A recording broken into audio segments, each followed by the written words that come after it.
Assalamualaikum warahmatullahi wabarakatuh. Salam sejahtera bagi kita semua. Yang terhormat khususnya kepada Ibu Eka selaku guru ekonomi saya.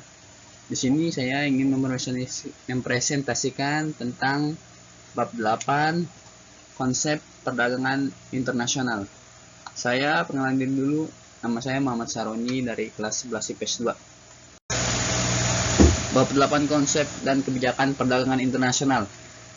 Di sini ada terdiri dari berbagai topik. Yang pertama adalah tentang pengertian perdagangan internasional, yang kedua manfaat perdagangan internasional, yang ketiga faktor pendorong dan penghambat perdagangan internasional, yang keempat teori perdagangan internasional, dan yang kelima kebijakan perdagangan internasional, dan yang terakhir adalah alat pembayaran internasional. 1. Pengertian perdagangan internasional.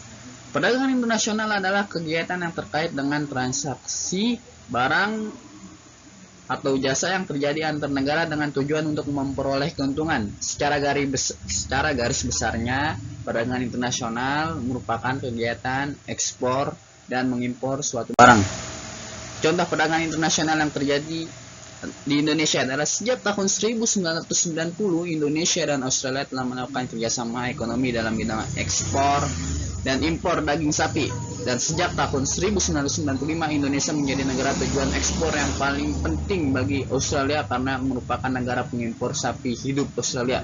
Selama 2008 sebanyak 651.000 ekor sapi atau sama dengan 75% dari 869.000 ekor ekspor sapi hidup di Australia yang dijual ke pasar dunia setelah diekspor ke Indonesia, hanya ke Indonesia. Karena kebutuhan sapi Indonesia ini sangatlah banyak.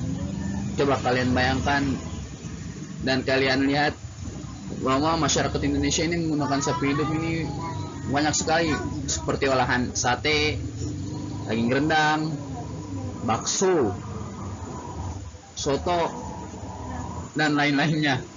Sehingga makanya itu bahan pangan di Indonesia ini, maksudnya daging sapi di Indonesia diperlukan impor karena terjadinya kekurangan.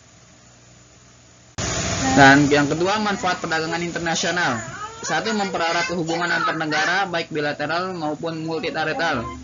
Yang kedua,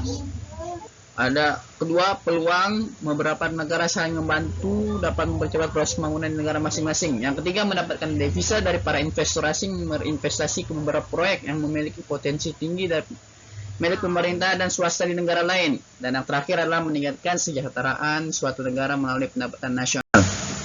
Dan yang ketiga, ada faktor pendorong dan penghambatnya dalam perdagangan internasional. Dan faktor pendorongnya adalah adanya kebutuhan barang atau jasa yang belum dapat diproduksi dalam negeri. Contohnya seperti tadi, yang dimana sapi Indonesia ini kekurangan, sehingga kita butuh impor lah dari negara lain seperti Australia. Kenapa Australia? Karena memungkinkan, satu relatif lebih murah, dan kedua relatif jangkauannya lebih dekat dibanding negara-negara lainnya. Dan yang kedua adanya perbedaan kemampuan ilmu pengetahuan dan teknologi atau iptek dalam mengolah sumber daya ekonomi. Dan yang ketiga adanya kelebihan produksi sehingga perlu perluasan usaha. Jujur teman-teman, di Australia karena sapinya terlalu banyak dan penduduknya ini tidak, maksudnya memakai sapi ini tidak terlalu banyak di Indonesia, makanya itu lebih baik di ekspor sama dia, sehingga itu membuat keuntungan bagi negaranya. Dan faktor penghambatnya adalah pembatasan jumlah impor, memungut biaya ekspor dan impor yang tinggi. Dan yang kedua, perizinan yang berbelit-belit. Dan yang terakhir adalah yang pasti keamanan negara dan terjadinya perang seperti yang terjadi di Rusia dan Ukraina, sehingga yang menyebabkan terjadinya kenaikan seperti gandum di Ukraina, sehingga dampaknya ke dunia seperti Indomie naik, dan gas alam di Rusia sehingga terjadinya kenaikan yang berdampak di Indonesia, yakni BBM. Dan yang keempat, teori perdagangan internasional. Ini ada dua teori, yakni teori klasik dan ada teori keunggulan absolut, yang bahasa Inggrisnya adalah absolute advantage, teori Adam Smith. Teori ini lebih mendasarkan pada besaran variabel real bukan moneter, sehingga sering dikenal dengan nama teori Murphy atau Cockburn teori perdagangan internasional. Murni dalam arti bahwa teori ini memusatkan perhatiannya pada variabel real seperti misalnya nilai suatu barang diukur dengan banyaknya tenaga kerja yang dipergunakan untuk menghasilkan barang. Dan yang teori klasik kedua adalah teori keunggulan komparatif atau comparative advantage. Teori ini dikemukakan oleh J.S. Mill.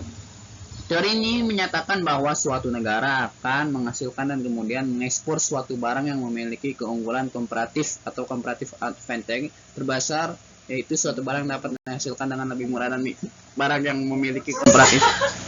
Teori perdagangan internasional modern, teori modern. Teori ini dikemukakan oleh Hexel Ohlin yang sederhana asumsinya adalah satu, terdapat dua faktor produksi, tenaga kerja dan kapital.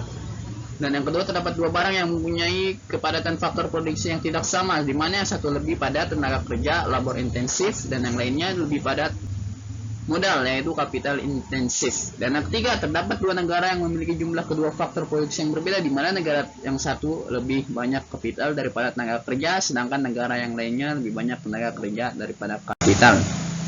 Dan yang kelima, kebijakan perdagangan internasional.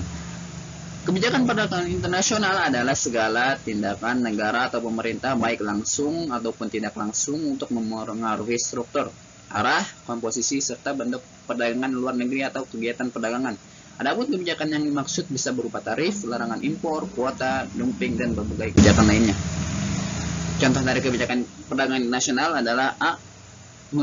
Penetapan tarif. Tarif adalah sebuah pembebanan atas barang-barang yang melintasi daerah pabean atau kostum area. Sementara itu barang-barang yang masuk ke wilayah negara dikarenakan bea masuk. Dan kuota impor.